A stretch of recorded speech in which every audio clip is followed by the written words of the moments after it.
So welcome everybody to the Defiant Spirit podcast. Thanks for tuning back in. I'm very excited to introduce not only a guest on our show today, but a lifelong friend and somebody also who I've had the privilege of working formally with in the Defiant Spirit guidance that I offer over the past few years. But Barb Hirsch Giller, who is on the call, and I go much farther back than that. Hi, Barb.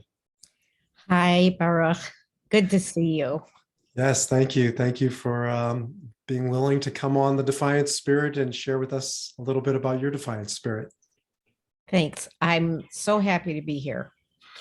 So like I mentioned, Barb and I go way back, maybe 20 years at this point, when I was just a young pup rabbi, fresh out of the litter box in Des Moines, Iowa, my first stop along the way. And I met Barb pretty quickly on the journey, pretty quickly when I got there. It was difficult, unfortunate circumstances. It was around, as I recall, the dying of your mom. Your mom was in the process of dying and ultimately died, and did the funeral and got to know you and Harvey, Barb's husband, and her 4 beautiful kids, and now, thank God, grandkids.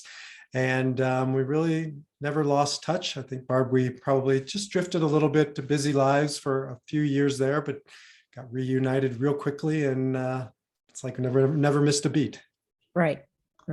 That's part of the kind of the soul relationship that we share. I think we continue to help each other grow. Amen. Every week on the phone, we have been talking formally, on the phone for Zoom for roughly 2 years now. I think It is just around the time of COVID, right before COVID. Right. And we never run out of things to talk about. We always go deep, and I look up and the hour's up, and we just keep talking about such meaningful, defiant spirit conversations that I thought, I'm gonna share Barb with the world. It's not fair for me to just keep her all to myself on these calls. So get her onto this Zoom/podcast call. And she was willing to do it. Actually, Barb and I did a podcast a couple of years, or maybe a year and a half ago or so. It was the first one I ever did, just to kind of pilot. So it's sort of a reunion. So here we go. Okay. Awesome. So let me start with, I haven't done this yet, but let me start this podcast with the source of the name for this podcast from Dr. Frankl. In one of his many books, he writes, "The defiant power of the human spirit is man's capacity as a spiritual being to resist and brave whatever conditioning, circumstances, or suffering he may face or endure." Is that a quote that resonates with you? So much. And I wish that, I think like a lot of people my age do wish, I wish I had heard that and been able to internalize that in my younger years, because I think that the idea of the defiant spirit is one that just really lives in all of us throughout our lives.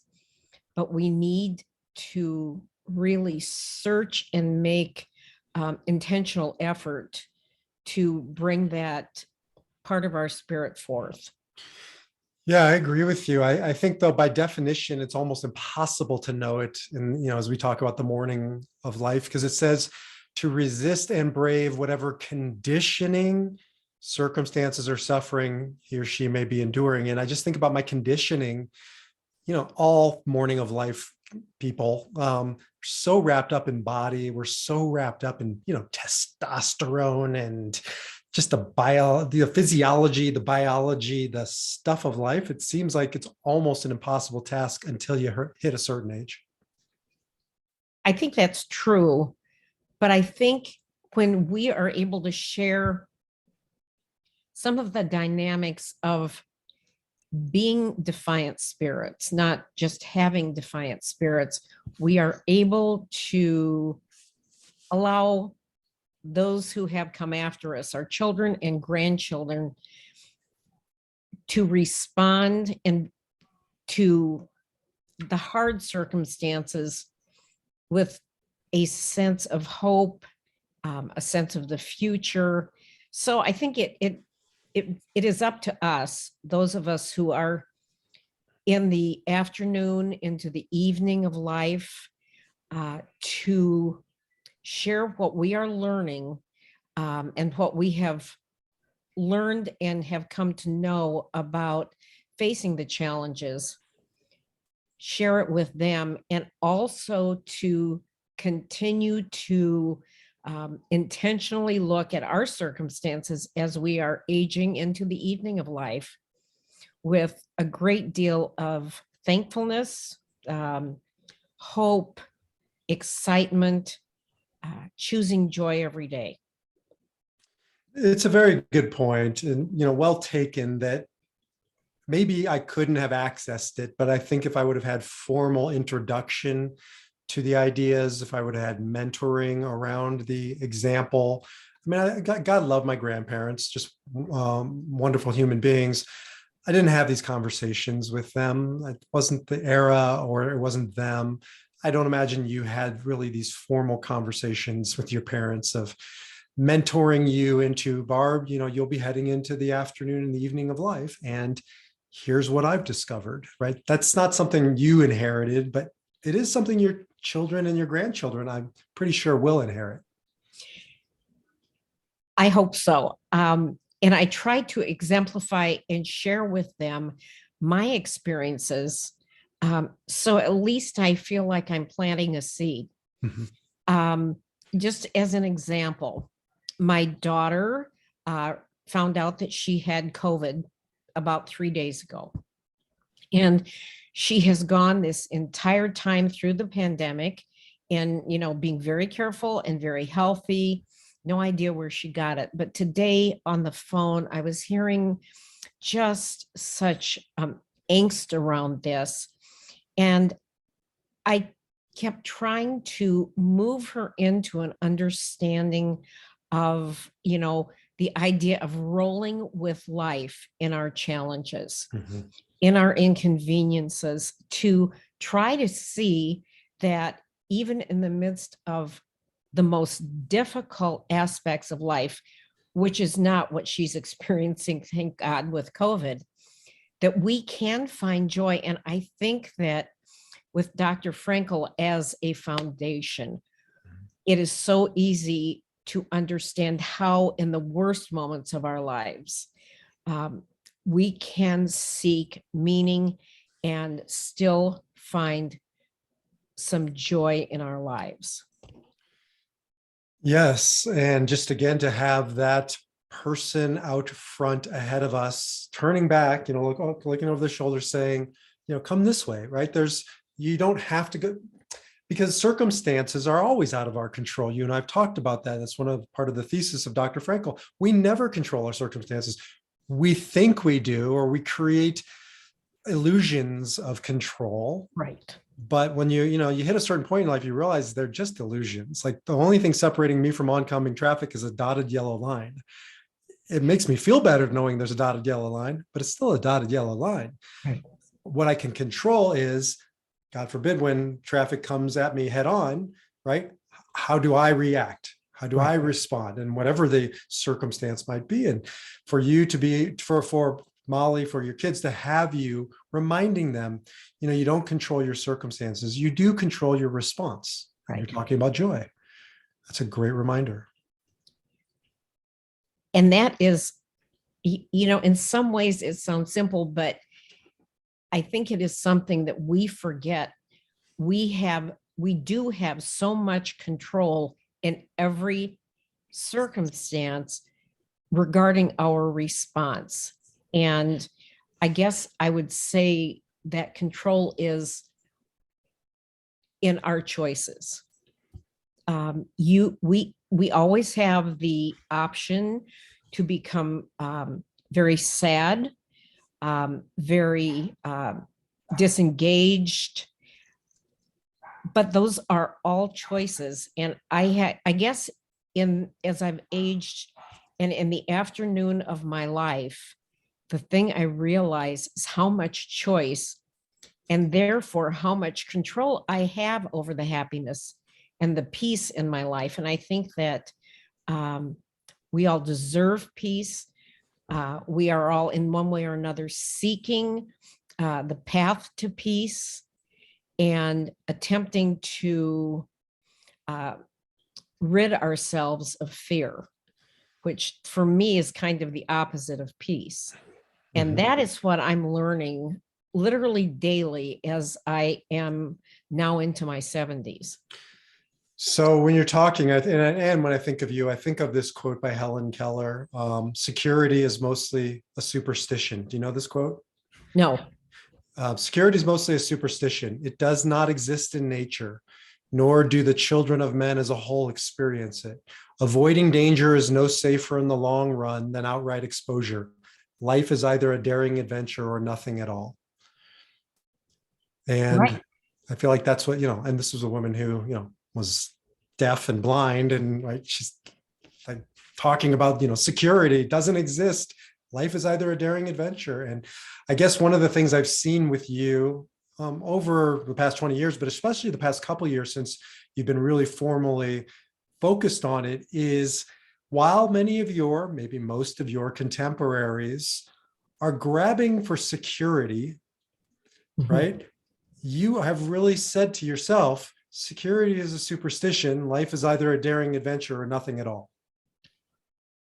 I would say that's descriptive. And I would even say, I mean, I'm thinking if I had thought of this earlier, I would have brought Mary Oliver's poem about how she wants to experience life up until the moment of her death. And I think, as we have talked, I want to be able to lay my head on the pillow in the last moments of my life, saying, I lived until I died. And for me, that has been to be so intentional about what I'm choosing every day that will bring me that peace and joy, so that on that last day, I can feel, as I believe she said, just totally worn out, just totally used up. And I have seen so profoundly how for even my closest loved ones through this pandemic, fear has absolutely ruled their lives. I'm not saying that you're not careful. I'm not saying that you're not listening to experts, but I am saying that as important as I believe it is to be careful, it is equally, if not more important, to live in a defiant manner. It's such an important reminder for people. Every day I'm talking with people who forget, right, that there is so you might escape COVID and you might escape, all of the consequences of serious consequences, but you're not getting out of this thing alive. And I'm not talking COVID, I'm talking life. Right. Because when people start talking about, I don't want to die, right, we're into something much deeper here. COVID happens to be the thing we're dealing with now, but there's always things we're dealing with now. And if we live our lives constantly reacting to our circumstances, we're not fully living, right? We can't let these things outside of us stop us from living. This is what Mary Oliver's saying. This is what Helen Keller's saying. This is what Barb Hirsch Giller is saying. Absolutely. And I think that as we explore that defiant aspect of ourselves, because I do believe that that is within all of us, we have the capability to live a defiant life and to nurture our defiant spirit. But again, it takes some work. For me, I believe part of this, and part of this is thanks to you, Baruch, coming to terms with that fact that we are going to die. I know that you've said to me more than once, I have bad news for you. You're going to die. Such a buzzkill, I know. Well, well, again, you have a choice as to whether you see it as a buzzkill or as you see it as an invitation. Yes. That you have, and I talk to my kids about this, and maybe it might drive them crazy. I don't know.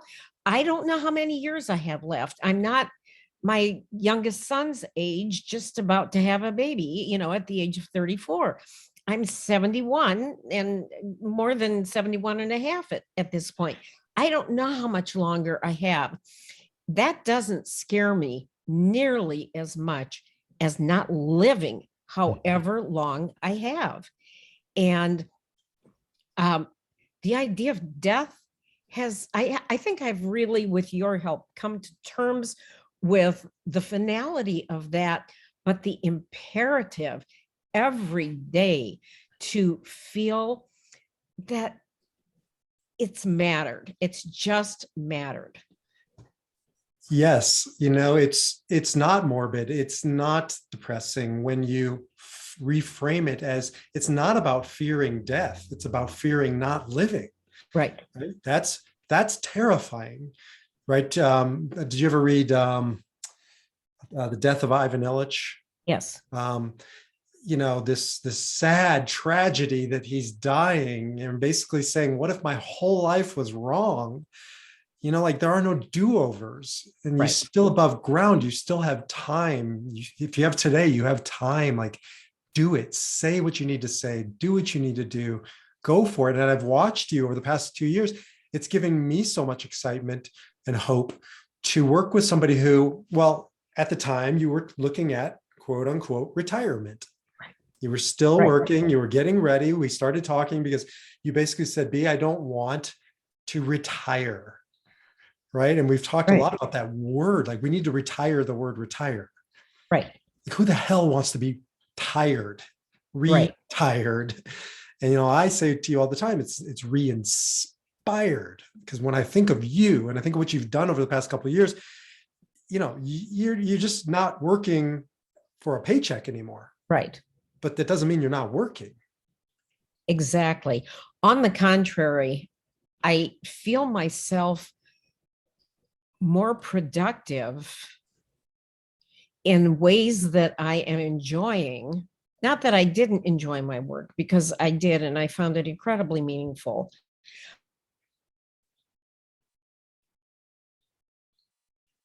To bed that part of your life, but having choices to do some things that you've wanted to do all your life. It's kind of that bucket list of, well, now's the time that I really want to do this, and I better do it now. And that, for me, that brings me great pleasure. I think one of the things that was hard for me at the point of retirement was, will my life still have the same meaning? Will I still be as needed as I've been? And all I can say to that is, yeah, and then some. Well, so partially it's because we talk a lot about your Enneagram type. I got my handy dandy Enneagram here. And as you know, share with our viewers, Barb is an Enneagram 2, which I've said before, probably 30% of the people I work with are 2s. And a lot of them are at your stage in life, because I think what a 2 is called here, it's the helper. And a 2 is this quintessential mothering, nurturing, giving figure. And a lot of 2s, I think, start to get nervous when they get older, because the shadow side of a 2 of the helping is there's a need to be needed in that. And, every positive has a negative, every blessing has a curse. And the blessing of being a giver and a nurturer is giving and nurturing. The shadow side can be, if you're not aware of it, you start to need to be needed. Right. And what happens is, in this kind of second half of life, sunset of life, when people don't need you quite the same, one could get nervous. And did you ever watch the Goldbergs? Yes. One could become like Beverly Goldberg, where she's an unenlightened 2. You can become an enlightened 2. And she just goes harder and heavier at the people that used to need her more. And you can just feel this like, and you have done the higher side of 2, which is say, let's look at that need to be needed. Let's take that energy and let's harness it and share it in the world in a way that's truly needed. And it's really not about me, it's about them. It's about Right. whoever I can bestow this helping upon. Right. Right. And, you know, that need to be needed is a very addictive sense. Mhm. But what is happening there, I think, and I say this for myself, and maybe others can resonate with this, but um, what we are doing when we are getting our, you know, receiving affirmation by being needed by others, we are not um, uh, we're not feeding ourselves from the inside out. We are feeling the love, but you can get very you can begin to rely, I think, a great deal on how others are seeing you versus how you are seeing yourself. And I would say it's not just, yes, and it's also that your source of energy is outside of you. You know, if you're other referencing, if it's on them, then if they're around, I'm energized, I'm purposeful. But if they're not, where's my purpose? Right. I think you just said it much better than I did. No, Um, it's so true. And it's so twos, though, of all the Enneagram types, they get the sort of the most nauseous feeling when they get their Enneagram assessment back at first, because lots of twos, yeah. first of all, they're very sensitive because they live their life sensing other people's needs. And so, you know, hearing the shadow side of what we do is never easy, but they also have never really thought about maybe there is an ulterior something, not sinister, but something that I'm getting met here that maybe isn't theirs to meet. Maybe I need to meet my own needs in this way. And that's what Right. you're saying. Right. And if there is a lack of something, it's the ability to see yourself, I think, as worthy. And we've talked about that a lot, for twos. And I think a lot of us know other twos in our lives, and particularly in our professions. Um, it's a slippery slope, and I guess to um, believe that um, our worth is dependent upon anyone or anything other than the self that is inside of us. Basically believing that as we are enough. Yes. And so that's the defiant piece of the, you know, defy your Enneagram. And really what I'm focused on is taking this Frankel idea that you are never a number, right? And you can defy that lower shadow side of your number, that need to be needed. And you've been doing a lot of work around this, but you can't defy who you are, right? There's a difference. You can defy the way you react, Right. but you can't defy your nature, and your nature is a two. Like that's, and what does that mean? That means you give, you love to give, you love to love, you love to share. So let's be honest about that and say that's who I am. So what am I going to do with that on the higher side? How am I going to share that? And I think of another, I wrote down another quote and getting ready and to talk to you, thinking about you, George Bernard Shaw. I am of the opinion that my life belongs to the community, and as long as I live, it is my privilege to do for it whatever I can. I want to be thoroughly used up when I die, for the harder I work, the more I live. Life is no brief candle to me. It is a sort of splendid torch, which I have got hold of for a moment, and I want to make it burn as brightly as possible before handing it on to future generations. Like, you're not going to extinguish that. That's Barb Hirsch Giller. Well, I would like to think so. At the same time, our spirits and ourselves and our bodies constantly need to be refueled. And when we abdicate that refueling process to others, we lose control of what we need ourselves to really feel full.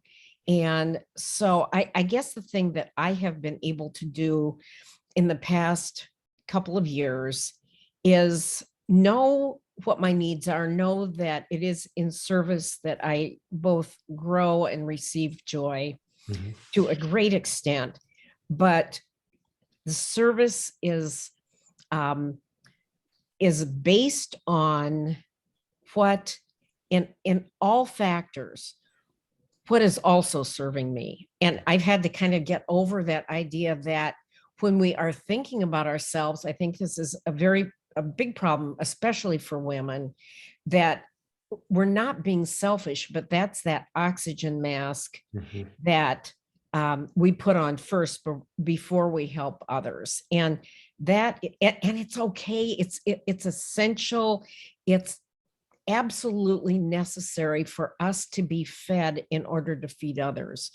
Yes. And doing that, choosing that without guilt or a sense of selfishness.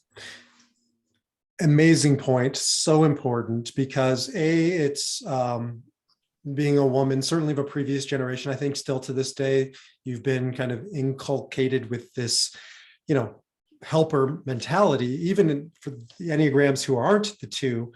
As a woman, you tend to be pushed into those directions. And that's a piece of that. And then there's another piece of, being a mom, you had all parents, but especially moms have to go into this role to some degree. And then knowing your nature, you add all those things up, right? And the word no, sometimes in your life can almost become like kryptonite. Like, I can't say no. I don't do no. I don't tell anybody no. Right. I say yes to everything, but then at the expense of myself. Absolutely. Right. So no has been a part of your work to realize it's a beautiful word. Somebody said it's a complete sentence. No. Right. Not no, comma, and, but, I'm no. And it's loving and it's beautiful. And, coming back to this idea of service, because again, you're not going to get rid of it. You're here in this lifetime as a two and as knowing who you are to serve, but you're much more discerning about where I'm not going to be serving, who I'm not going to be serving. And if I'm not at the center, then it's not me.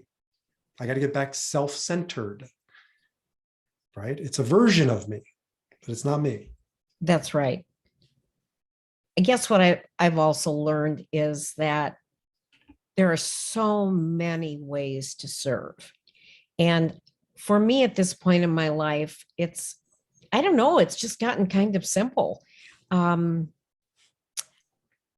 had lunch today with my sister and I went up to our server after lunch and I just said, you are such a wonderful server and I thank you. You just made our day. And I know that in doing that, it's service. It's not a big deal, but somehow you have served another individual. It doesn't have to be huge. No longer has to. I don't have anything I have to show anybody at this age now. I just need to know that in some way or another, I have made someone's life a little bit better on this particular day. And for me, that's good enough. That's service for me now. It's really no longer about, all 2, 3s, and 4s, the emotional heart types, they all struggle with image, how it's seen in the world, especially in the first half of life. And 2s do it differently than 4s. 3s are more of like, look at me. And 4s are more like, like feel me, right? They're just intense emotional types. 2s are more like, did you see that I helped, right? Did you see I volunteered? Did you? And, you've gotten to this place where it's like, I'm just going to do the high side of 2. I don't need the low side anymore. I don't need that other string and that image piece. And if I do give, and when I do give, it's on my terms. And it's really for giving's sake. And not doing it that way, needing to have, I think, the accolades is so seductive because the more you get, the more you want. And getting to the place, and Baruch, you're probably right. This happens with age when things don't matter. I mean, the wrinkles that are forming, or a few extra pounds, which would have been devastating to me years ago. It's okay. I'm still a good human being. It is so liberating to be able to know that it's all okay, even if no one's watching you do good. It just doesn't matter anymore. That's the wonder of retirement, of reinspirement, is there's so many less. I have to do this. There's so much less of that in my life now. And oh my God, that is so liberating. Yeah, it's a lot less noisy, right? On every level. There's just, and I see it with you, it's not less active, it's just less noisy. Right. And that's an important distinction, because that's why retirement, the word sucks, right? Right. It conveys tired and quiet, as opposed to thoughtful and methodical and liberating, right? But you still have the activity, it's on your terms. Exactly. And it's for things that are meaningful. So, what would you recommend because I have a lot of listeners and people that I talk to who are facing their time of re-inspirement, or they're in it and they're not where you are, having put in kind of the sweat equity into this new project in your life. Any words of advice you'd give to somebody facing it or in it? Well, I guess my good luck has been spending time with you. So that's the first thing I would recommend. And I know that's available. I wasn't fishing, but yeah, that's great. I would love to. No, I mean, I think you need a mentor. You need it goes back to the David that you tell the story about Michelangelo. It's my favorite story. So the story goes that yeah. Somebody asked Michelangelo how he carved David out of the stone, and he said, "I didn't carve David. I just removed everything from the marble that wasn't David. He was always in the stone." Right. And it's a really powerful shift of thinking. Right. And I guess that's what I mean when I say I believe that defiance is in our spirit, but we've had to do some serious chiseling over these last 2 years. And I would always suggest that people experience the Enneagram, because we learn so much about ourselves. And I think really it has profoundly affected the way I see myself, not in a very bad way, but in a good way. I am more tolerant of my foibles. Mm-hmm. And if there is a way to continue to know more with the help of the Enneagram, and perhaps a mentor like yourself, Baruch, then that would be my strongest recommendation. But finally, just, begin to breathe and understand that your later years are the best years of your life. I sit with my friends and I say, I love being 70. All of my friends are beginning to turn 70 now. And I love being 70.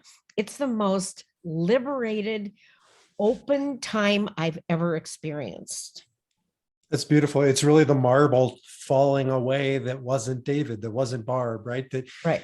And it's just the opposite. In our society, we think of it as losing as opposed to discovering. But the marble that was falling away wasn't being lost. It wasn't supposed to be there. It certainly didn't have a permanent place there. And so it's a removing or eliminating all of the noise and the distractions and just the shadow side of the Enneagram. I'll say lastly that you're absolutely right. What the Enneagram has allowed me to do is take the personal out of it and realize I'm wired. We're all wired, right? It's my nature. There's some nurture, but a lot of it's nature. And I wouldn't beat myself up, God forbid, if I had a disease. I wouldn't, why do you have a disease? It's the way it is. It's not personal. right? And the same is true with our personality. It's not my fault that I'm an 8. It's only my fault. It's only my responsibility if I just live on default, autopilot, reaction. That becomes my problem. Right. When I can look at my anger, because that's the 8's issue, and start to depersonalize it, just like a 2 can look at their tit for tat, their giving to get, as part of the nature. It's not you. Now that you know it, you need to do something with it. Right. Right. I guess finally, from my perspective, what I'd love to say to anybody who might tune in is that we have the obligation and the pleasure of leaving a legacy. And I think that for an awful lot of us, we think about that in monetary terms. You want to leave something for your children, but no amount of money that anyone will ever leave to their children and grandchildren and great-grandchildren and on is as valuable as leaving the legacy of how to live a joyful life and how to unencumber yourself of so many demands that are unnecessary, so much fear that isn't helpful, so much guilt that just weighs you down. We have a chance to leave something of ourselves for many years after we are gone, and we only have one chance to do that.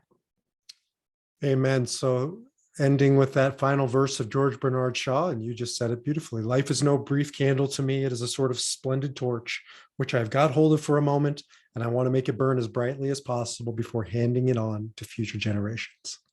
Amen. Amen. Thank you, my friend. Thank you for having the open heart and courage to come on and share this wisdom and this insight with millions of listeners. I hope. It's always a pleasure.